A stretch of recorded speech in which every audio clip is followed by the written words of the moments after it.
Hey guys, DPG here with another success story. I'm in glorious Vancouver, BC, Canada right now, and as you can tell, it is a beautiful sunny day, and I'm just very excited to share with you another client success story from my private coaching practice. Today, I'm going to tell you a little bit about a young lady who is not as young as some of you, I'm sure, are, which will hopefully give you all hope, whether you are young, meaning, below middle age, or whether you're above middle age. And so, this is about a young lady named Andrea who has 3 kids, I believe. I honestly couldn't keep track of the kid thing. And she had been pursuing acting for a long time, hadn't really had the kind of success that I think she felt she should have. I think people recognized her talent was there, but she just wasn't making the progress and couldn't understand it. So we started working together. And, um, you know, again, she was working in jobs that weren't connected to what it was she actually wanted to be doing, like massage therapy, things of that nature, jobs to pay the bills, but that don't get you closer to working as an actor, right? And being dependent on things like headshots and casting directors and things like that.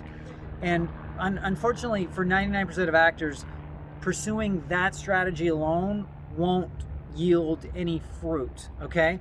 So what I did is I started to recommend to her that she find ways to get to know people in the business and ask around, ask about all the people she knows, the people that are her clients, the people that she is friends with. Who is it that may know people in the industry? Because she wanted to get involved. And she had a lot of really diverse experience, which is the advantage when you're someone who's a little bit older than somebody who's just starting out. You have all this life experience, all this potential work experience. And she did. She had a lot of really interesting life and work experience. I won't get into the details because it's a little too personal, but as it turns out, one of the people that she was working with actually had to ask her to take over some of her shifts. And then she said, well, why do you need me to take over the shifts all of a sudden? She goes, oh, because I work in the business. I'm working as a PA on a Lifetime movie. And she goes, oh, wow. Well, when you're back, do you want me to take over for you? Because I'm trying to get involved in that. And the person's like, yeah, sure. So as it turns out, someone she actually worked with on a day-to-day basis, saw frequently, was working in the business, and she didn't even know about it.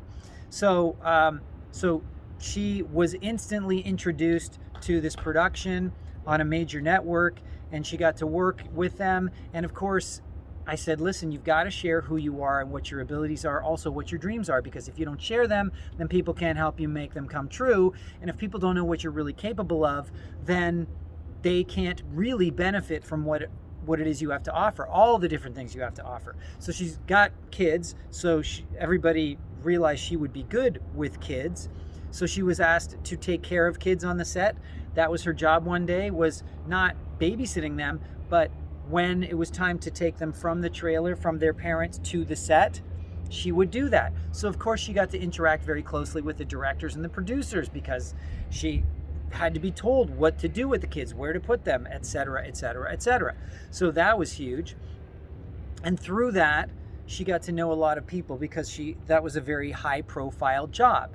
And through that, she was then invited by somebody else when this job was wrapping up. And this is how the industry works, right? The jobs are always finite, right? They are 3 months, 6 months. I mean, the most you could expect is maybe a year, but that's exceptional. And then everybody's scrambling to find a new job, and everybody's scrambling to find other people to fill a job that the people they're working with need. So there's a lot of networking, a lot of calling. Hey, what are you doing now? Like even on the set when something's wrapping up, everybody's talking to each other. What are you doing after this? Do you want this job? Do you want to come with me and work? They need people like you. So this is where Andrea, even though I had to remind her, this really worked out for her. Her experience got her 2 amazing gigs, one on one of the biggest TV shows on the air. Again, I don't want to spoil the fun by naming it, and also by dating it, because if you see this, you'll go, that show's not big. But it was really big now. It's really big now. Anyway, so she got invited to work on that, and they found out she could do other things that are really not that common, but that is becoming more and more important on the set. Like, there's a lot of things because of the sort of political environment that we are now in, where producers really don't want a lot of headaches and liability concerns, by treating people in a way that could be considered unfair or, derogatory. There's just a lot of stuff right now that producers are extremely sensitive about, and they want people that they can hire that can manage some of these issues. And Andrea had an expertise in the sexual realm, doing some sex counseling. And so she was able to turn that into a job as an intimacy coordinator, which is a very new field, and it's something that is not clearly defined, but she knew that she could really help people with some of these intimate scenes on set, and she can convince the producers of this.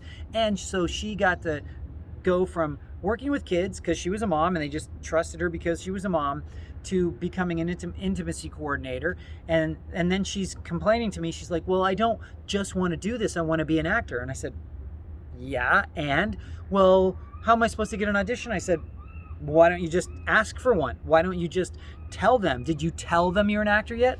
Well, no, but I don't want to, blah, blah, blah.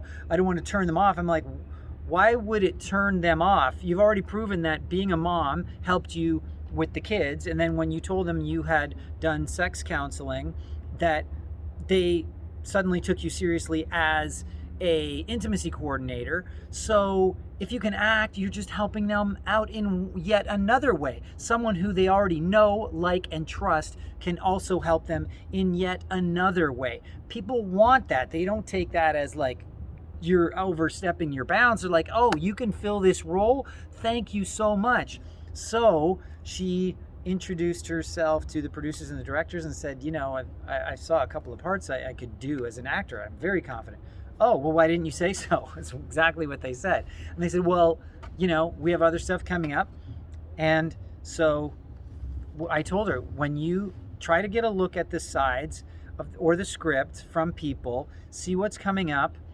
And then if you feel like you're really perfect or something, just make the tape. Don't ask for permission. Make it and just call casting and send it to them. And she's like, well, how do I call casting? Well, casting works for the production company. You are the production company. So call them and say you're with production and you're submitting yourself. What are they going to say? No?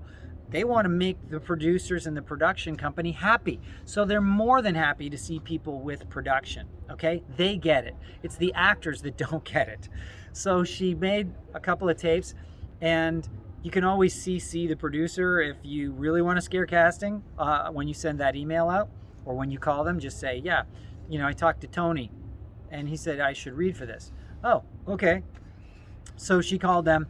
She didn't get the part, but this was her first professional audition on a network television show in like a lifetime of, 10 years or more trying to become an actor, okay? And all she had done is sort of amateur, non-professional, non-union work, and she just had her first union audition, and now she's got relationships with all these directors and producers, and all of the other cast and crew know who she is, and they really like her, and they know that she's valuable in a bunch of different areas. So she's got more work now that she knows what to do with, and she is now becoming known as an actor, and it's just a matter of time before she books that first job and she's off to the races. I hope this was helpful, guys. Please like, subscribe, share, click the bell for notifications. And guys, if you like this story but you have questions, let me know what you want to know. Is there something else? Is there something you guys could do on the set? Tell me what it is that you could do on a set that'll get you involved in the business, because acting is not its own industry. Acting is part of the entertainment industry, and you have got to get involved for people to know who you are, to even consider you as an actor. Okay, so that's it, guys. Thanks for tuning in, and I will talk to you soon.